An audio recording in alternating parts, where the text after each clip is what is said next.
the story of how we started hosting hikers and what on earth led us to doing all of this. We've told the story like countless times, it seems, but this is the first time this season. Every year is different.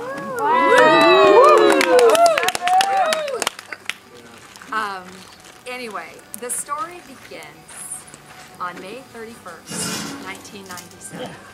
And I have to give you a little history about what was going on in our lives at that time, to give you some context. I had quit my job, taken a very nice severance package, and decided to stay home, and was just trying to sort of find out, you know, who I was after leaving, you know, the corporate rat race. And I was helping Joe with his business, and my son was living at home. But on this particular night, part of the story, you guys. Bella. Oh, there's somebody over there.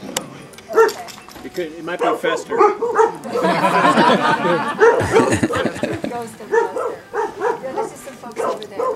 Hey, Fuzzy. Come on, old girl. Come on, old Fuzzy girl. Come on. There's people where there's not normally people. So I had been home about a month, and something very unusual happened here.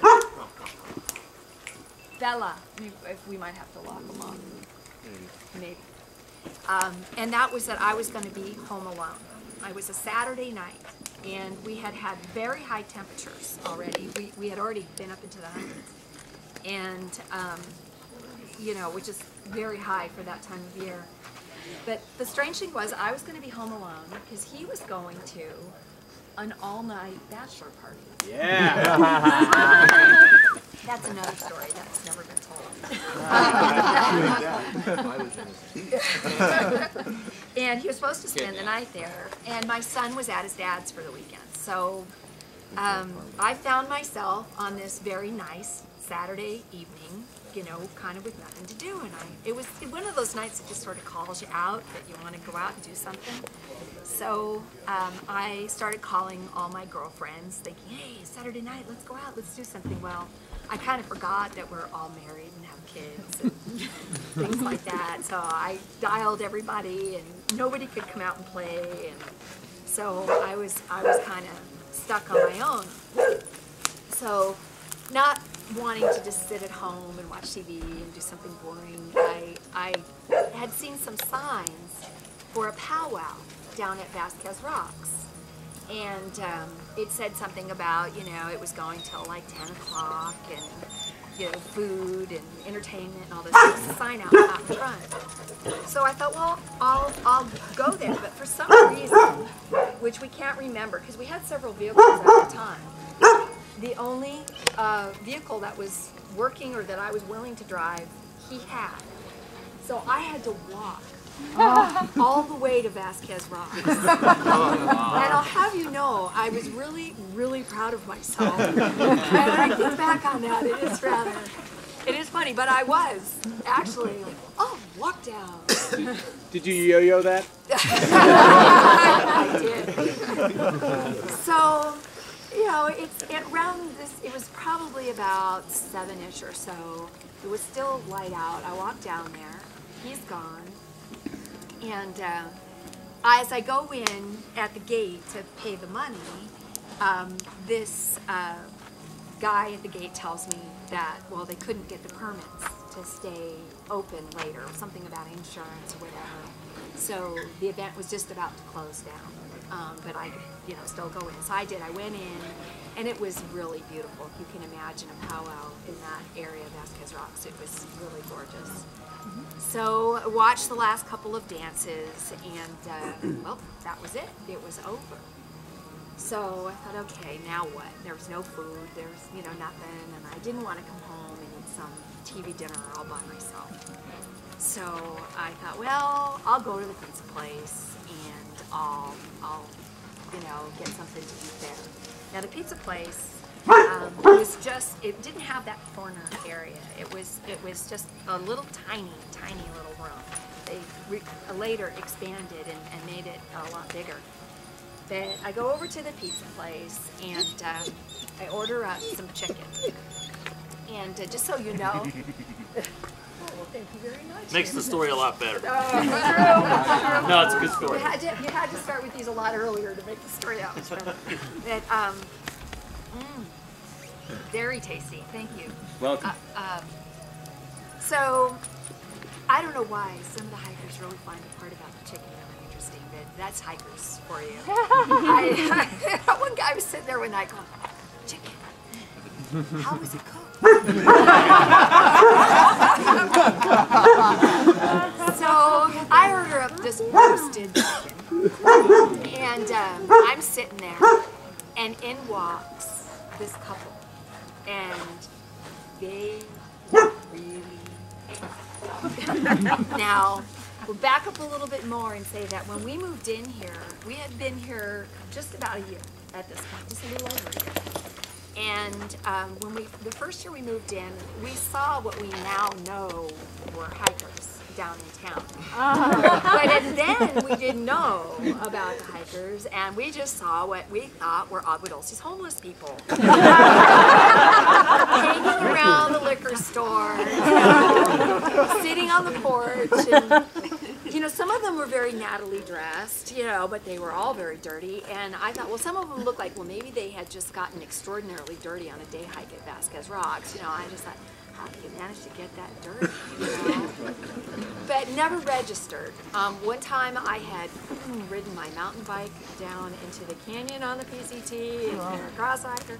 I had no clue what was going on. But several months before this evening, Jeff had read an article that ran in the sports section of the LA Times, and it was all about the sport of thru hiking, and it was multi-page article, and it focused on the distances you go, the weight you carry, how you resupply, and much to his delight, which he shared with me, there was a map, and it showed that the Pacific Crest Trail went right through our town. So we were mountain biking up near Pacifico, not on the PCT.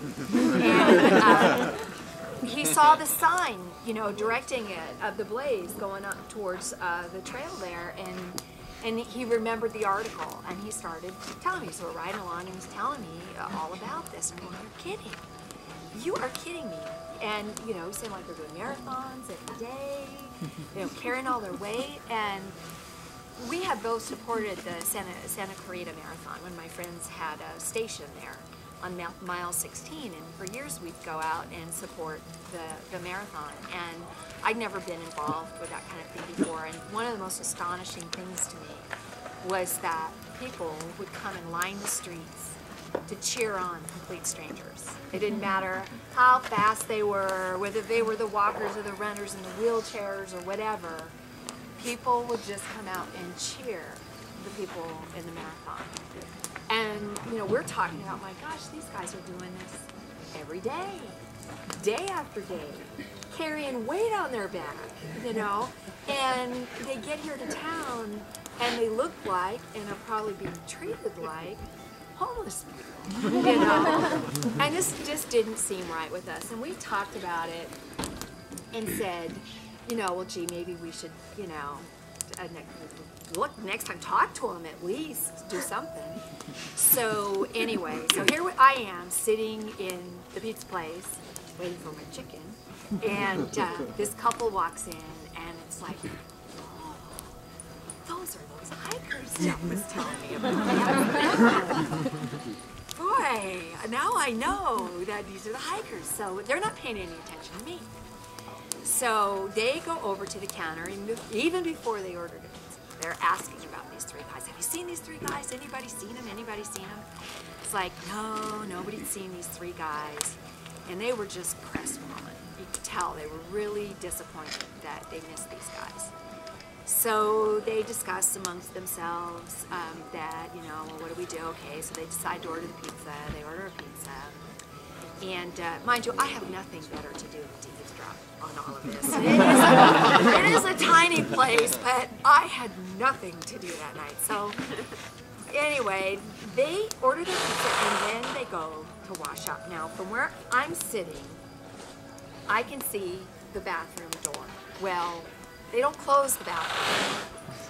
They're in there and they're washing up. Now, I had just come from corporate America. And in corporate America, you turn on the faucet and you wash your hands. You don't try to get your whole arm in the sink, okay? And they're taking paper towels and they're like trying to clean themselves. And all they're doing is just smearing this all over. And I'm just thinking, that girl really needs a bath, you know. No sympathy for the guy. And she had looked like she had like fallen into and rolled around in some poison oak. She had just scratches and the welts and the whole thing. I mean, it was enough to break her heart. So, I'm just going, whoa, this is a lot more hardcore than, I realize that. It looks like it's really tough. So they're doing this washing up thing, and I'm just sitting there with my jaw on the table, just kind of trying to fathom all of this. And they finish their tidying up, and they come out of the bathroom, and as they're doing that, they're walking in front of me, and they see the guys who had been in the Mexican restaurant are walking by the window right at the same time, and there's this whole thing. Oh, wow, this is getting really good. So the three guys all come in and have this conversation. So I had never heard this kind of conversation before, but I've heard it literally hundreds of times since. We knew you were ahead of us. We saw your tracks. Tracks. Okay, well, I mountain bike. I see tread on the trail, and I think, oh, there's a couple of riders. Looks like they went up and they came down.